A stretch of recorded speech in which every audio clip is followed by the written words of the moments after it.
নলৈ ঘাটলৈ গায়ন বায়ন সম্বন্ধিতে সকলো সাজু হ'বলৈ আমি অনুৰোধ জনাইছোঁ। আমাৰ যাত্ৰীসকলকো আমি অনুৰোধ জনাইছোঁ অকণমান সময় ৰওক। যাত্ৰীসকল অকণমান সময় আপোনাৰ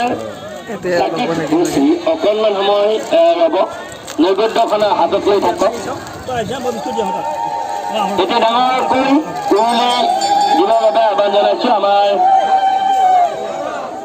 সময়সূচী মতে জল উন্নয়ন কাৰ্যসূচী পানী তোলা উৎসৱৰ সকলোকে এই কাৰ্যসূচী জল উন্নয়ন কাৰ্যসূচীত সকলোৱে অংশগ্ৰহণ কৰিব। ইয়াত কোনো ৰভাস্থলীত বহি নাথাকিব। সকলোকে সকলো সৰু আই মাতৃসকলক সকলোৱে জল উন্নয়ন কাৰ্যসূচীত আগবাঢ়ক। গায়ন বায়ন সম্বন্ধিতে আনন্দ মনে আগবাঢ়িব।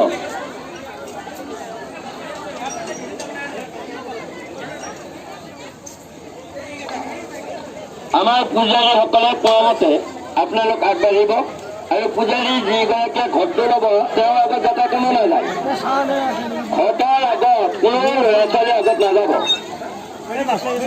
পুৰোহিতসকলক আগত যাবলৈ ক'ব। আমাৰ পূজাৰীসকল আগত যাবলৈ ক'ব।